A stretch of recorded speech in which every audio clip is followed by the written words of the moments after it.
దేవుళ్ళు అని పిలువబడేవాళ్ళు ప్రపంచంలో వేల మంది, లక్షల మంది ఉండొచ్చు, ఇంకా ఎక్కువే ఉండొచ్చేమో. దేవుళ్ళు అని పేరు పెట్టుకొని అందరూ చనిపోయారు.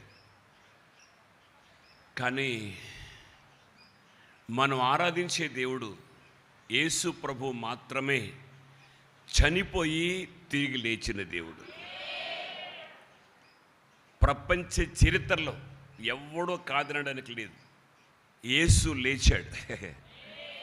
యేసు ప్రభు లేచాడు. హల్లెలూయా, హల్లెలూయా. ఆయన సజీవుడు. ఆయన సజీవుడు అనడానికి చాలా ఆధారాలు బైబిల్లో ఉన్నాయి.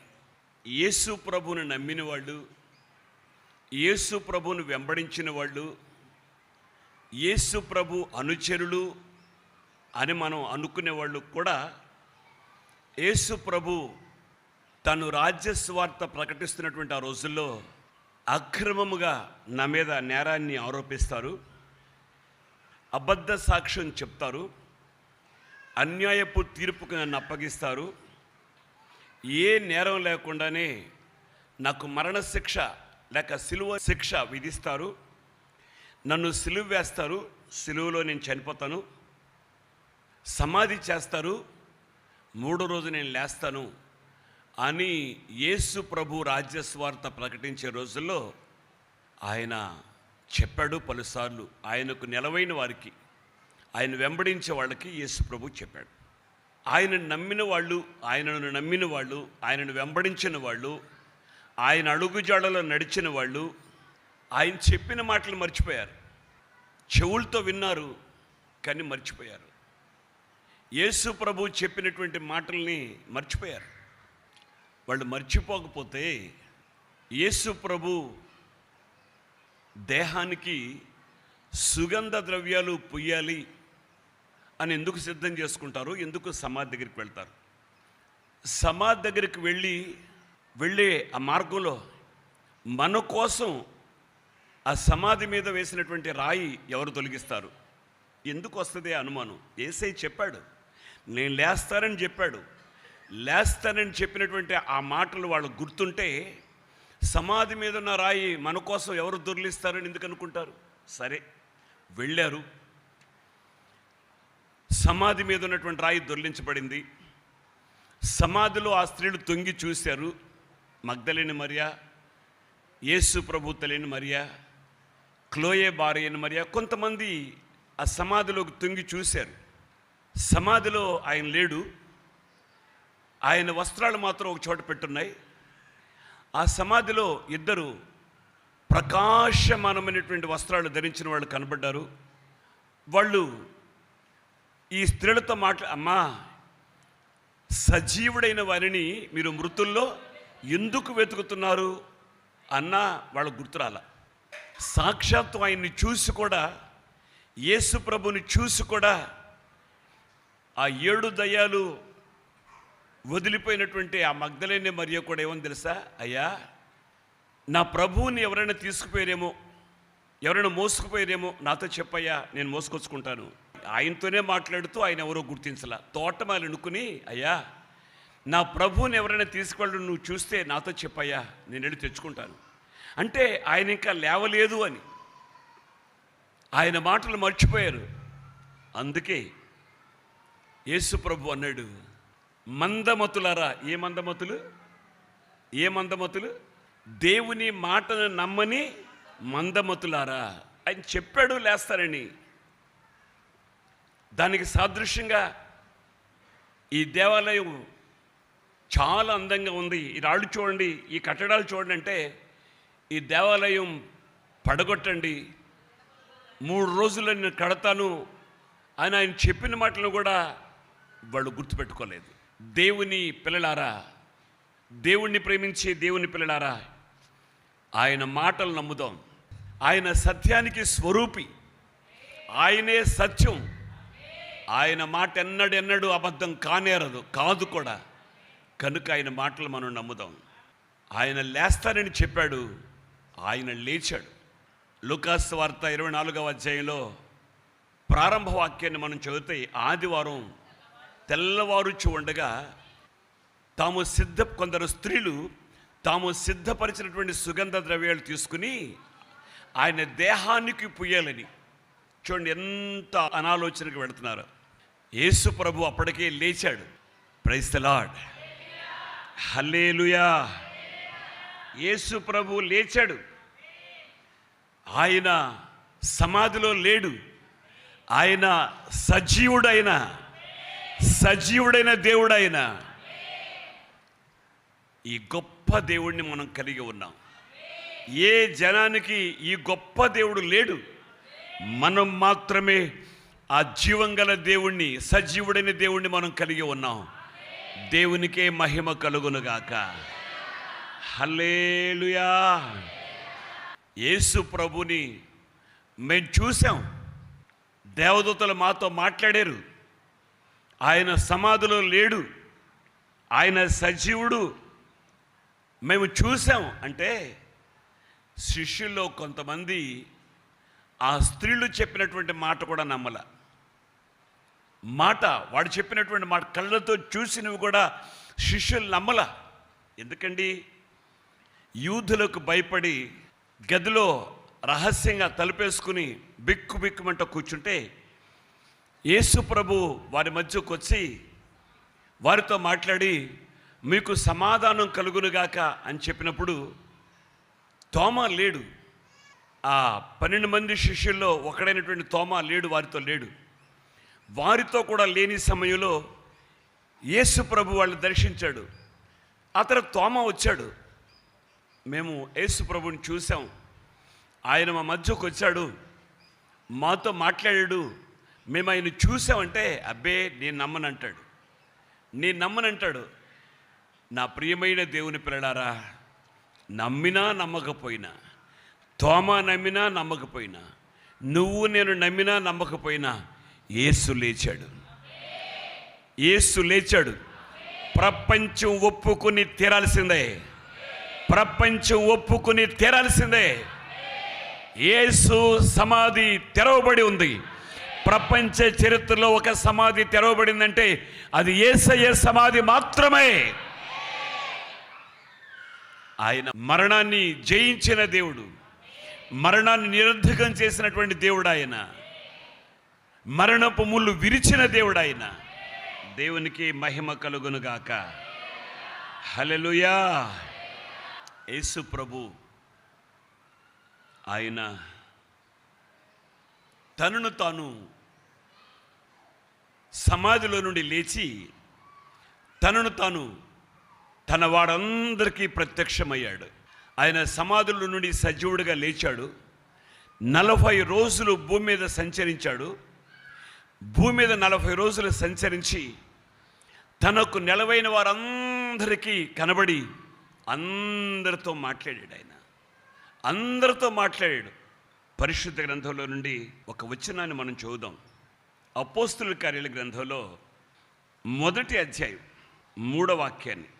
ఆయన శ్రమపడిన తరువాత 40 దినముల వరకు వారికి అగపడుచు దేవుని రాజ్య విషయములను గూర్చి బోధించుచు అనేక ప్రమాణములను చూపి వారికి తన్ను తాను సజీవునిగా కనపరుచుకొనెను.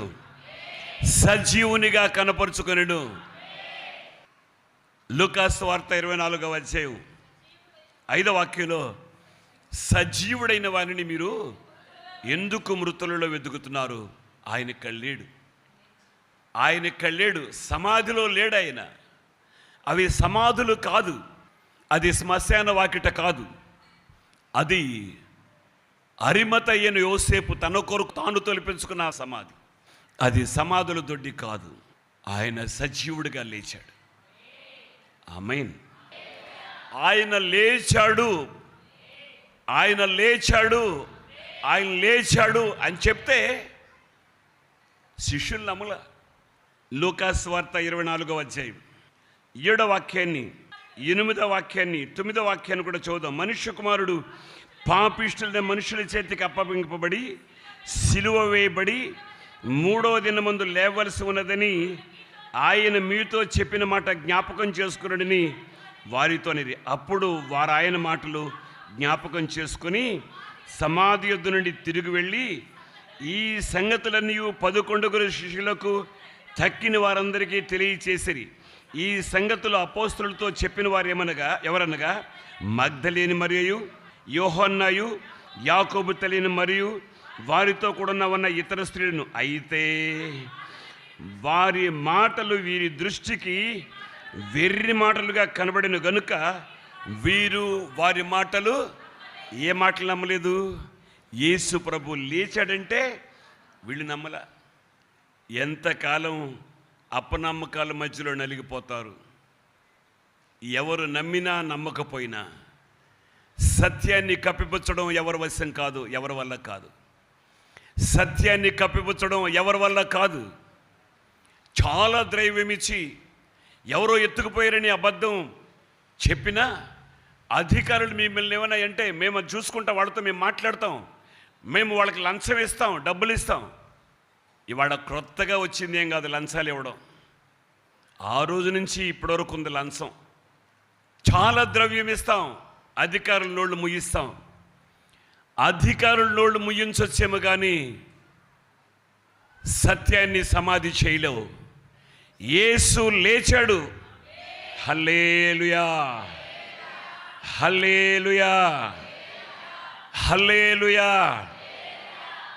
యేసు ప్రభువుని పట్టుకోవడానికి సైనికులు వచ్చారు. వాళ్ళు పట్టుకున్నారు. పేతురు, అపోస్తలుడైన పేతురు దూరం నుంచి వెంబడించాడు. ఏం జరుగుద్దో చూద్దామని.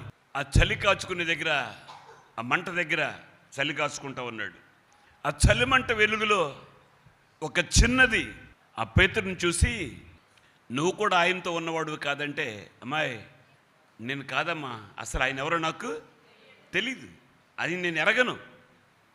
3 సార్లు బొంకాడు. కొడు కూసింది, జ్ఞానోదయం అయింది. ఆ తర్వాత 120 మంది మేడగదిలో కనిపెట్టారు. పరిశుద్ధాత్మ అభిషేకాన్ని పొందారు. దేవునికి మహిమ కలుగునుగాక. పరిశుద్ధాత్మ అభిషేకం పొందిన తర్వాత పేతురు ధైర్యంగా మాట్లాడుతున్నాడు. పరిశుద్ధాత్మ అభిషేకం పొందితే అబద్ధాలు చెప్పవు. పరిశుద్ధాత్మ అభిషేకం పొందితే పనికి మాలిన పిచ్చ పనులు చేయవు.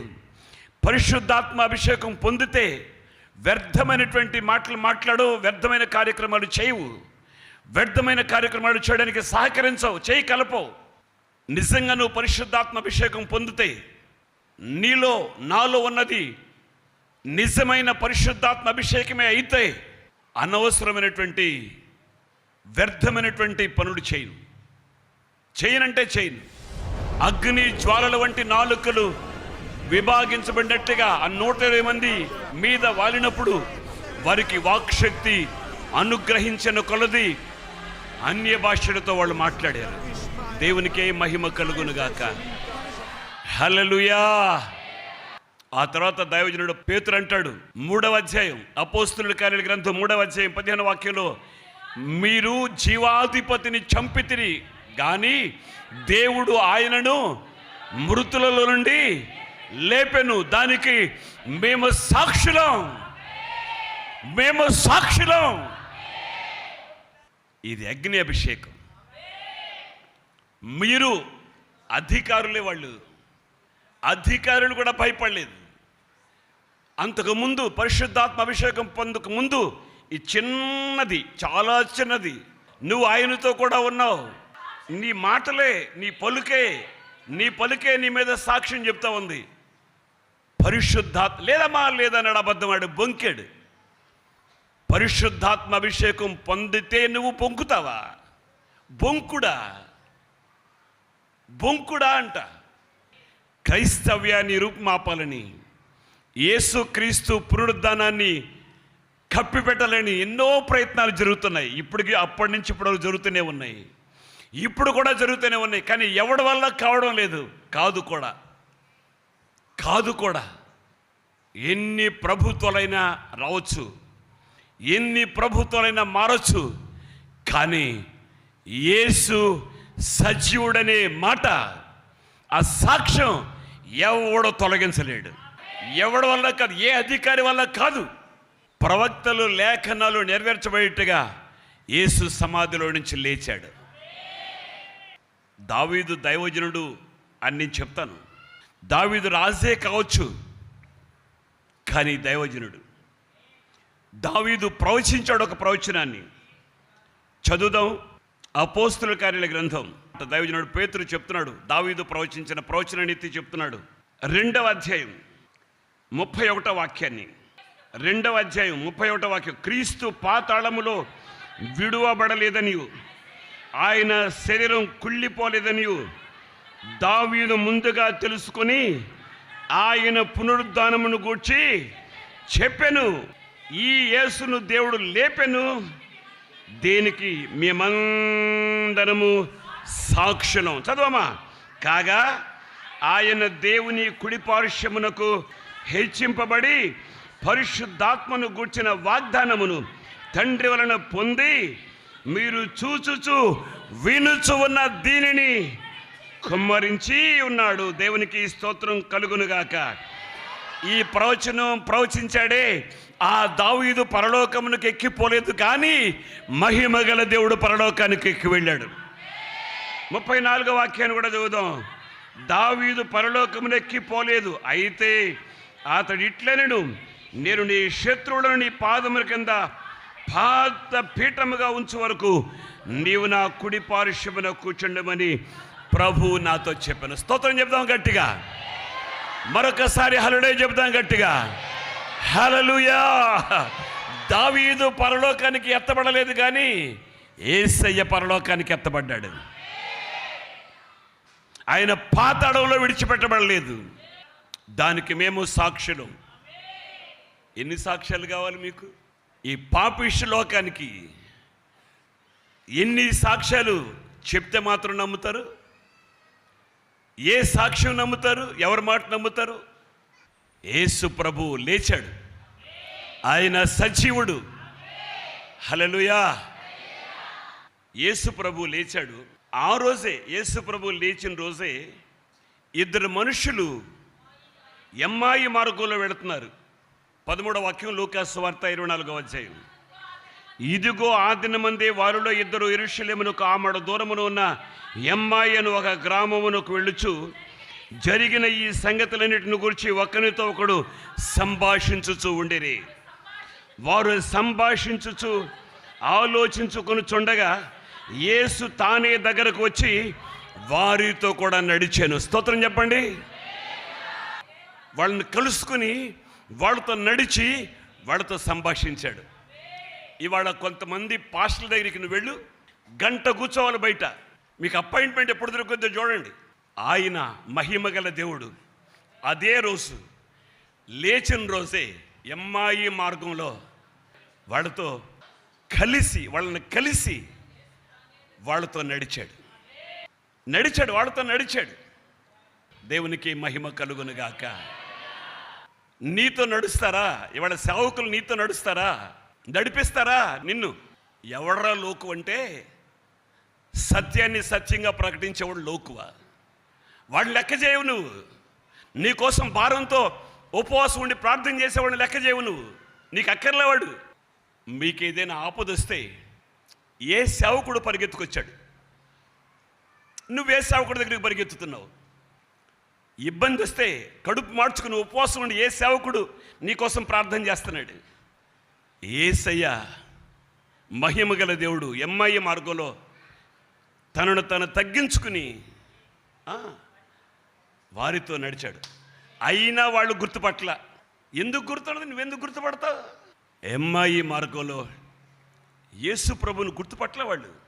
అడిగి ఏంటయ్యా మీరు చెప్పుకునే మాటలు ఏంటంటే, యెరూషలేములో కాపురం ఉండి నీకు ఈ సంగతులేమి తెలీదా? నీకు ఈ సంగతులు తెలీదా? యేసు ప్రభు వాళ్ళతో నడిచాడు, వాళ్ళతో మాట్లాడారు. దేవునికి స్తోత్రం కలుగునుగాక. మహిమగల దేవుడు, సృష్టికి ఆధారభూతుడు, నోటి మాట చేత సృష్టిని కలుగు చేసిన దేవుడు ఆ వారితో కలిసి రొట్టె విరిచాడు. కళ్ళు తెరవబడ్డాయి. కళ్ళు తెరవబడాలి. ఏది సత్యమో ఏది అసత్యమో ఏది న్యాయమో, ఏది అన్యాయమో, ఏది క్రమమో, ఏది అక్రమమో తెలియాలి. ఈ పునరుద్ధానపు పండుగ అనుభవం ఏమిటంటే కళ్ళు తెరవబడ్డాయి. కళ్ళు తెరవబడ్డాయి. చదవండి 15వ వాక్యాన్ని, 16వ వాక్యాన్ని. వారు సంభాషించుచు ఆలోచించుకొని చుండగా యేసు తానే దగ్గరకు వచ్చి వారితో కూడా నడిచాను. అయితే వారాయనను గుర్తుపట్టలేకుండా వారి కన్నులు మూయబడను. ఈ 26వ వాక్యం చదువుదాం. లోకాసువార్త 24. క్రీస్తు ఇలాగూ శ్రమపడి తన మహిమలో ప్రవేశించుట అగత్యము కాదా అని వారితో చెప్పి మోషేయు సమస్త ప్రవక్తలను మొదలుకొని లేఖలన్నిటిలో తన్ను గూర్చిన వచనముల భావం, ఆ భావాన్ని తెలియచేశాడు ఆయన. ఇంతలో తాము వెళుచున్న గ్రామం దగ్గరకు వచ్చినప్పుడు ఆయన ఇంకా కొంత దూరం వెళ్ళినట్లు అగ్గిపడగా వారు సాయంకాలం కావచ్చింది, ప్రొద్దుగింకింది, మాతో కూడా ఉండమని చెప్పి ఆయనను బలవంతం చేశారు కనుక ఆయన వారితో కూడా ఉండుటకు లోపలికి వెళ్ళాను. వారితో కూడా ఉండుటకు లోపలికి వెళ్ళాడు. వారితో కూడా ఉండుటకు లోపలికి వెళ్ళాను. యేసయ్య లోపలికి వెళ్ళాడు వాళ్ళతో ఉండడానికి. నీకు అనుమతి ఉందా? యేసయ్య నీ దగ్గరకు రావడానికి ఏదన్నా అవకాశం ఇస్తున్నావా? మాట్లాడుకోండి అమ్మా. యేసయ్య నీతో ఉండడానికి, యేసయ్య నీతో లోపలికి రావడానికి అవకాశం ఇస్తున్నావా? ఒకవేళ నీ ఇంట్లోకి రాకపోయినా నీ హృదయంలో చోటివు. నా కుమారుడా, నీ హృదయాన్ని ఆయనకివ్వు. ఆయన నీ లోపలికి వస్తే మార్కు సువార్త 7వ అధ్యాయం 21లో ఉన్నటువంటి ఆ దుర్మార్గతలన్నీ ఆయన లోపలికి రావడంతో అవి బయటకు పారిపోతాయి. ఆయన లోపలికి రానంత వరకు అవి అట్టాగే ఉంటాయి, ఉంచుకో. ఆయన నీ లోపలికి వస్తే నువ్వు పరిశుద్ధపరచబడతావు. పునరుద్ధానపు శక్తిని, పునరుద్ధానపు బలాన్ని నువ్వు అనుభవిస్తావు. హల్లెలూయా. ఆయన వారితో కూడా ఉండుటకు లోపలికి వెళ్ళను. ఆయన వారితో కూడా భోజనమును కూర్చున్నప్పుడు ఒక రొట్టె పట్టుకుని స్తోత్రము చేసి దానిని విరిచి వారికి పంచిపెట్టగా వారి కన్నులు తెరవబడి ఆయనను గుర్తుపట్టేది. ఆమేన్, ఆమేన్. కళ్ళు తెరవబడ్డాయి. ఆయన వారితో ఉంటే కళ్ళు తెరవబడతాయి. ఆయన వారితో ఉన్నప్పుడే, వారితో కలిసి భోంచేసేటప్పుడే కళ్ళు తెరవబడి, కళ్ళు తెరవబడినంత కాలం అంతే. ఆ పునరుద్ధానపు శక్తిని కానీ, ఆ పునరుద్ధాన బలాన్ని కానీ, ఎన్ని పునరుద్ధాన పండుగలు చేసుకున్నా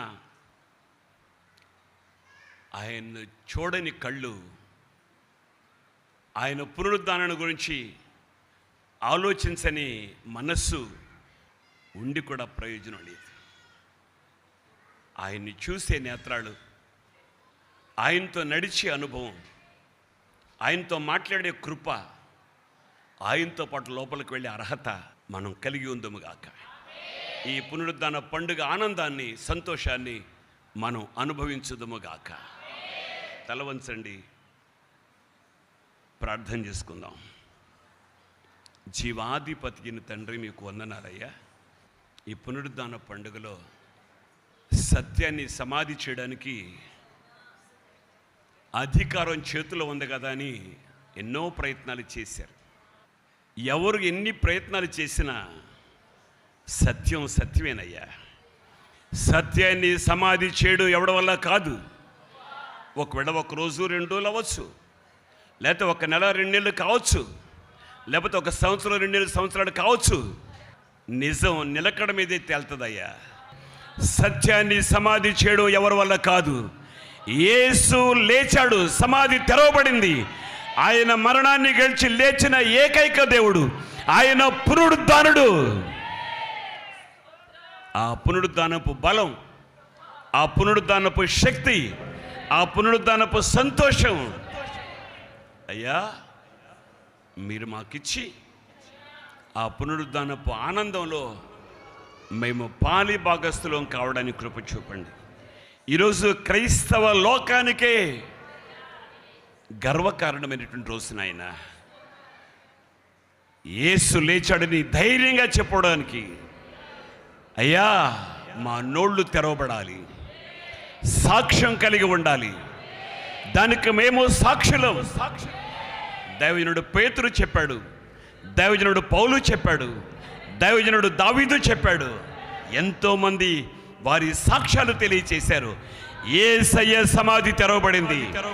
యేసయ్య పాతాళంలో విడవబడలేదు. ఆయన సజీవుడు.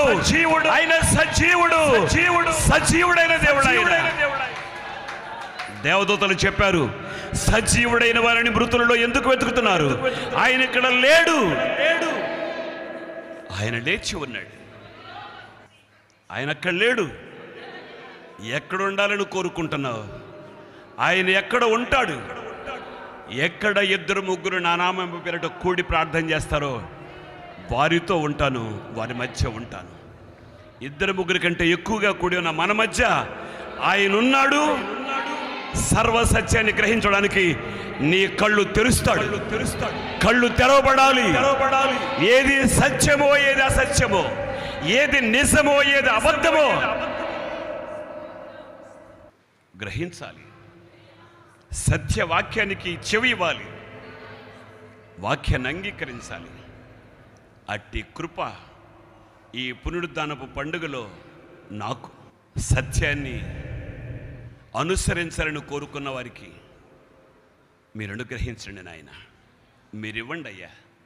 సత్యాన్ని గ్రహించడానికి, సత్యాన్ని కళ్ళతో చూడడానికి కళ్ళు తెరవండి. సత్యాన్ని తేటపరిచి ఘనమైన మీ నామానికి మహిమ తెచ్చుకోమని, ఈ పునరుద్ధానపు ఆనందాన్ని, నిజమైన సంతోషాన్ని మాకు దయచేయమని యేసు నామములో అడుగుచున్నాం తండ్రి. ఆమేన్. వందనాలందరికీ. హోసన్న ఆదివారపు ఆరాధనా సమయం ఉదయం 10:30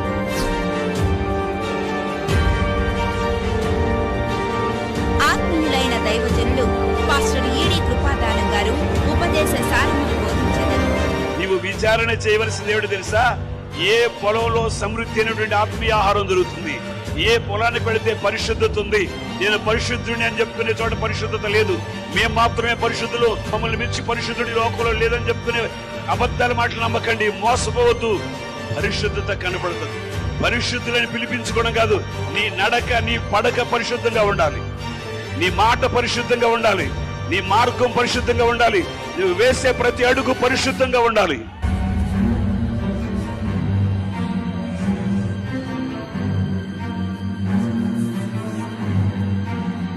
రండి, మన ప్రతి సమస్యకు పరిష్కారం పునరుద్ధానుడైన క్రీస్తు ద్వారానే పొందుకుందాం.